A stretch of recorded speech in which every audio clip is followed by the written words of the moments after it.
వినాయక చవితి వస్తుంది అంటే చాలు చిన్న పిల్లల నుంచి పెద్దల వరకు ఉత్సాహంగా విగ్రహాలు ఏర్పాటు చేసి పూజలు చేస్తారు.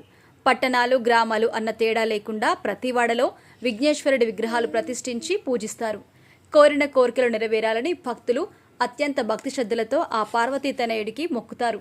ఇక వినాయక చవితి సమయంలో ఎక్కడ చూసినా గణపతి మండపాలతో సందడి ఏర్పడుతుంది. పచ్చని మామిడి ఆకులు పూలతో ఘనంగా గణపతికి పూజలు చేస్తారు. అలాగే కేవలం వీధుల్లో కాకుండా చాలా మంది ఇంట్లో కూడా ఎంతో భక్తి శ్రద్ధలతో గణపయ్యకు పూజలు చేస్తారు. అయితే వినాయకుడి విగ్రహాన్ని ఇంటికి తీసుకొచ్చే ముందు కొన్ని జాగ్రత్తలు పాటిస్తే ఎంతో మంచి జరుగుతుందని పండితులు చెబుతున్నారు.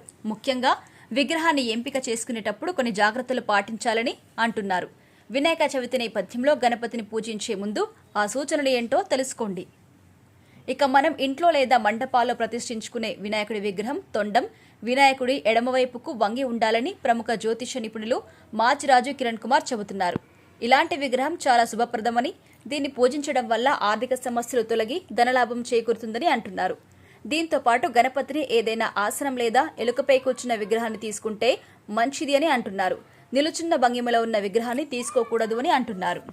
ఇక అదే విధంగా వినాయకుడి విగ్రహాన్ని కొనేటప్పుడు రంగులు కూడా చాలా ముఖ్యమైన విషయం. ఎందుకంటే చాలా మంది విగ్రహాలు ఆకర్షణీయంగా ఉండాలి అనే భావనతో ప్రకృతికి నష్టం కలిగించే ప్లాస్టర్ ఆఫ్ ప్యారిస్, రసాయన రంగులతో తయారు చేసిన విగ్రహాలను ప్రతిష్ఠిస్తుంటారు. అయితే ఆకర్షణీయంగా ఉన్న రంగురంగుల విగ్రహాలను కొనాలి అన్న ఉద్దేశంతో నలుపు రంగు ఉన్న విగ్రహాన్ని తీసుకోకూడదు అని వివరిస్తున్నారు. ఇక విగ్రహం చిన్నదైనా పెద్దదైనా మట్టితో తయారు చేసిన విగ్రహాన్ని పూజించడం చాలా మంచిది అని చెబుతున్నారు. మట్టి అనేది పంచభూతాల్లో ఒకటి కాబట్టి దాంతో చేసిన విగ్రహాన్ని ప్రతిష్ఠించాలని అంటున్నారు.